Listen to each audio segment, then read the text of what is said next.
अस्सलाम वालेकुम नाज़रीन, मैं हूँ जाफ़र हुसैन और आप देख रहे हैं सुपर स्टार्स। नाज़रीन, आज हम आपकी मुलाकात करवा रहे हैं पाकिस्तान के एक बासलाहियत साइकिलिस्ट से, जिन्होंने ना सिर्फ पाकिस्तान में बल्कि इंटरनेशनल लेवल पर पाकिस्तान का नाम रोशन किया है।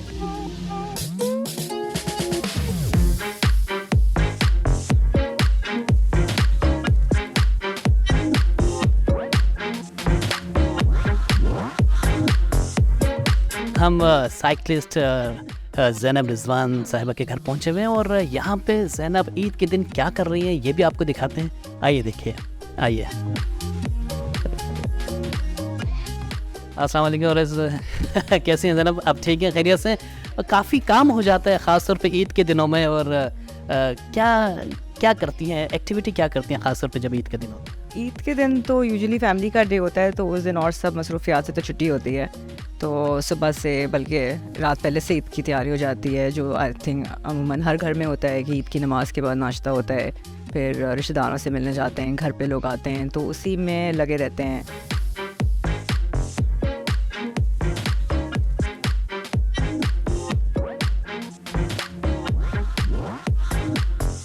आम दिनों में तो मसरूफियात कुछ ऐसी होती है कि सुबह में हमारी, क्योंकि साइकिलिंग की प्रोफेशनल ट्रेनिंग होती है, तो उसमें आप समझें हफ्ते में हमें 15 से 16 घंटे तो देने पड़ते हैं। तो उस हिसाब से हम अपनी मॉर्निंग्स यूजुअली ट्रेनिंग में गुजार देते हैं। उसमें हमारा 2 से 3 घंटे की राइड्स होती हैं। उसके बाद तकरीबन एक हफ्ते में 5 दिन की रूटीन है जो है, इसमें कोई छुट्टी नहीं होती। वीकेंड्स पे हम लॉन्ग राइड्स करते हैं।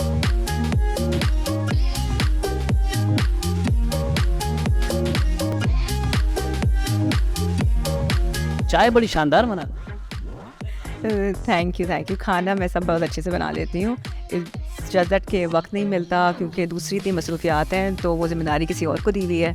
लेकिन वंस इन अ वाइल बच्चों के लिए, फैमिली के लिए मैं कुक भी कर लेती हूँ। कि जहाँ मैं स्कूल में टीच करती हूँ, वहाँ भी जो मेरा काम है वो एक मॉड्यूल है जिसमें बच्चों को कुलिनरी आर्ट के नाम से वो मॉड्यूल है, बच्चों को घर के काम करना, टेबल सेटिंग, डाइनिंग एटिकेट्स, हर किस्म की कुजीन खाने से फेमिलियर करना। तो that's what I have been working for. Zainab, ख़वातीन आमतौर पर किचन संभालती हैं, बहुत ज़िम्मेदारी से बच्चों की जो है ना वो परवरिश करती हैं। आपका ज़्यादातर रुझान क्या होता है घर के अंदर? मेरे लिए हर चीज़ इम्पॉर्टेंट है, लेकिन इसका मतलब ये नहीं है कि वो हर काम मैं अपने हाथों से कर रही हूँ। मैं वही काम अगर किसी से ज़्यादा अच्छी तरह करवा सकती हूँ, मैं समझती हूँ कि वो काम भी मेरे अंडर ही हो रहा है। तो मैं नहीं समझती कि सिर्फ़ खाना पकाना ही एक अच्छी हाउसवाइफ की डेफिनेशन है। खाना पकाने को तो मैं हर चीज़ बना सकती हूँ। I am a very good cook. In fact जो मैं स्कूल में क्लासेस लेती हूँ वो कुलिनरी आर्ट की हैं। मैं अपने बच्चों को खाना बनाना और घर की चीज़ें ही सिखाती हूँ। आता मुझे हर चीज़ है, लेकिन मुझे लगता है कि मैं अपने टाइम को और अच्छी तरह इस्तेमाल दूसरी चीज़ों में अगर कर सकती हूँ, और एक इंसान के पास एक दिन में लिमिटेड आवर्स होते हैं।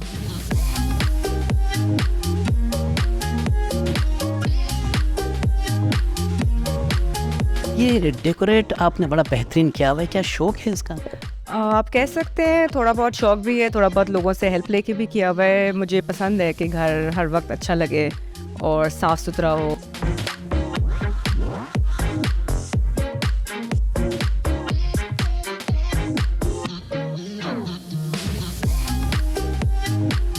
जब आप छोटी थी तो क्या कैसा सेलिब्रेट करती थी, किस तरह करती?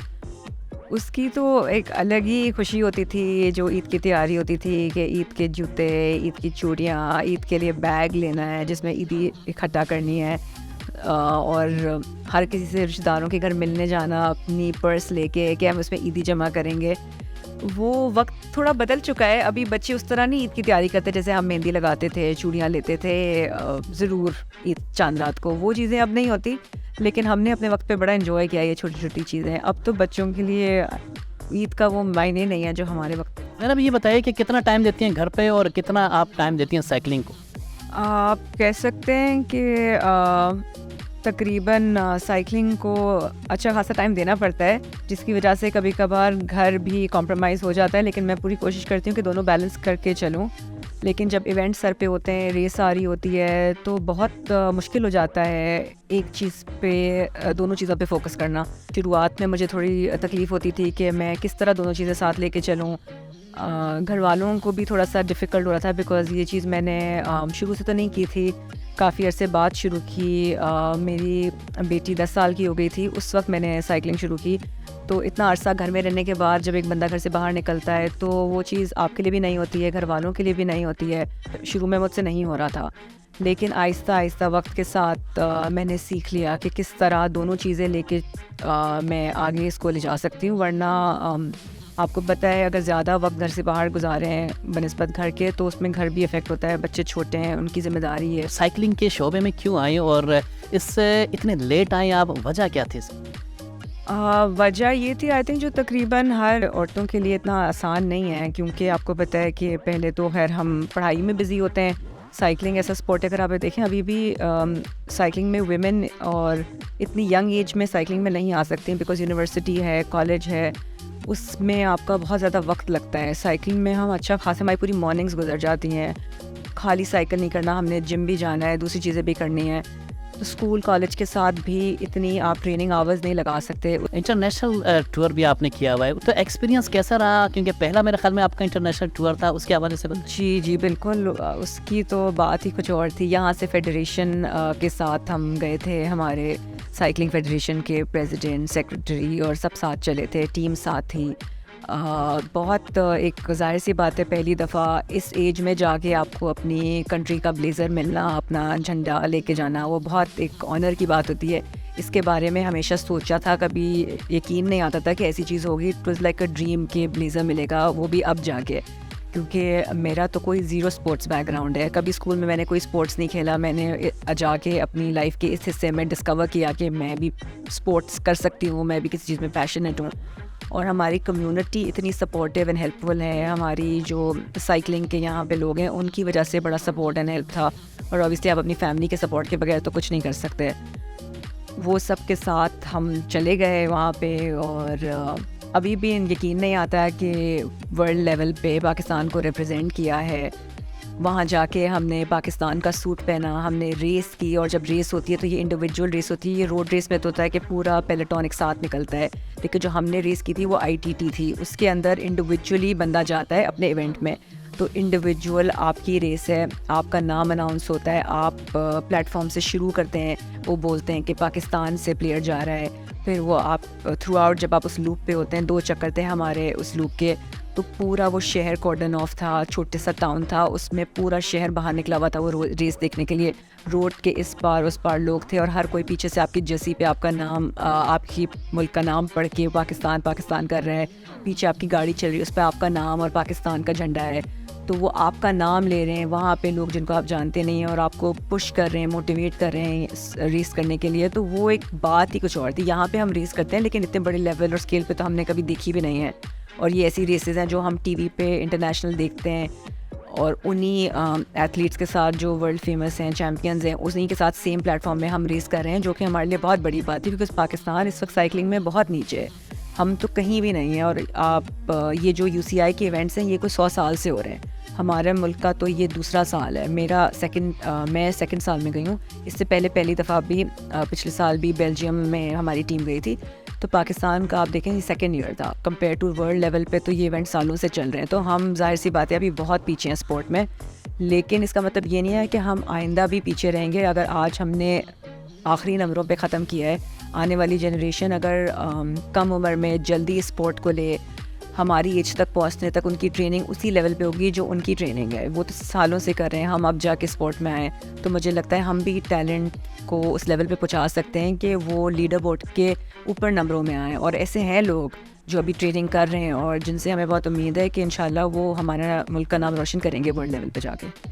ऐसा ख्वाहिश हुई कि 20 जो रेस होती है ख़ासतौर पर फ्रांस वगैरह में जो बहुत मशहूर होती है, तो बहुत ही इम्पॉसिबल ड्रीम है, बट अभी भी हमारे इवेंट्स होते हैं। अभी एशियन चैम्पियनशिप आ रहा है जो रियलिस्टिक है, जहाँ पे जाके हम कुछ अचीव कर सकते हैं। उसके अलावा ये वर्ल्ड चैम्पियनशिप फिर होगी इस साल स्कॉटलैंड में, वो भी अगस्त में होनी है। जून में एशियंस है, तो ये इवेंट्स हैं जहाँ पे हमें इनवाइट आता है वहाँ से फेडरेशन ट्रायल्स करवाती है। ज़ैनब से गुफ्तगू का सिलसिला जारी है, तो चलते हैं ज़ैनब किस तरह साइकिलिंग करती हैं और किस तरह अपनी फ़िटनेस का ख्याल रखती हैं। चलिए।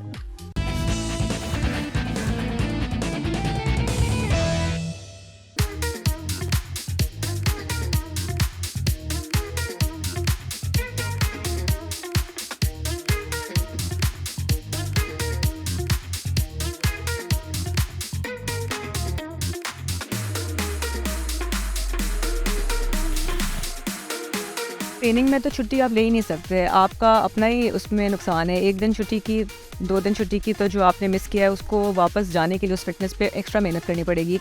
तो चाहे रमज़ान है, रोज़े हैं, ईद है, हम छुट्टी नहीं करते, लेकिन ज़ाहिर सी बात है 1 वीक में हमें 5 ट्रेनिंग डेज़ हमारे होते हैं, तो हम उस हिसाब से अपने कोच को ये बता सकते हैं कि मुझे इस पर्टिकुलर डे आप मेरा हफ्ते में छुट्टी का दिन रखते हैं। तो ये नहीं कि छुट्टी नहीं मिलती, 5 डेज़ अ वीक ट्रेनिंग होती है, 2 दिन हम अपने हिसाब से चूज़ कर सकते हैं। तो मैं, क्योंकि फैमिली है, तो मैं संडे को ऑफ लेती हूँ, मिड वीक एक ऑफ लेती हूँ। हर चीज़ की अपनी ज़रूरत होती है।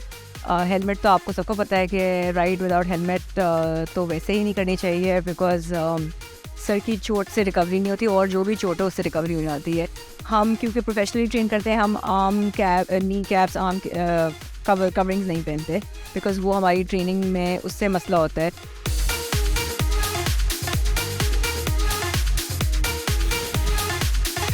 ये हमारी ट्रेनिंग के लिए एक बहुत ही इंपॉर्टेंट चीज़ है, जो हमारा बाइक कंप्यूटर है। इस पे हमें सारा हमारा डेटा मिलता है, इसके बगैर हम ट्रेनिंग नहीं कर सकते। इसमें मेरा हार्ट रेट आ रहा है, मेरा पावर डेटा आ रहा है, मैंने कितने किलोमीटर कर लिए, किस स्पीड पे किए। ये ट्रेनिंग डेटा हमारा कोच देखता है, उसके हिसाब से वो हमें नेक्स्ट प्लान्स देता है। इसमें हमारा ऑलरेडी डेटा है, मैं सिर्फ क्लिक करती हूँ, वो मेरा वर्कआउट लोड हो जाता है। ये मेरा एक मॉनिटर है, जो मेरी स्टैट्स सारे इसमें रिकॉर्ड हो रहे हैं, और ये मेरे फ़ोन के ऐप पे जाते हैं। इसके अंदर मेरा रेस्टिंग हार्ट रेट है, मेरी रिकवरी है, मैं रात को कितने घंटे सोई हूँ, कितनी मैंने लाइट स्लीप की है, कितनी डीप स्लीप की है, मुझे कितनी नींद की ज़रूरत है। ये मेरा स्ट्रेन भी रिकॉर्ड करता है। आज मैंने इतनी स्ट्रेन किया, मेरी बॉडी ने, जिम हो गया या राइड हो गई, उसके हिसाब से मुझे कितनी नींद की ज़रूरत है रिकवर करने के लिए, मुझे ये वूप बैंड बताता है, जो मेरी ऐप पे आता है।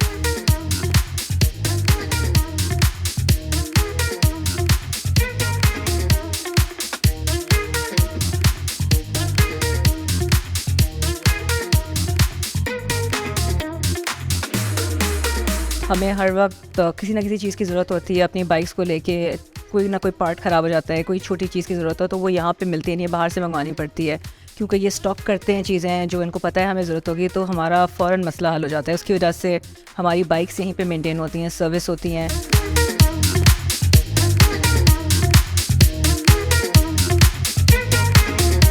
जी हाँ, बिल्कुल। ज़ैनब रिजवान के साथ यही था हमारा प्रोग्राम। इसी के साथ इजाज़त दीजिए। अल्लाह हाफिज़।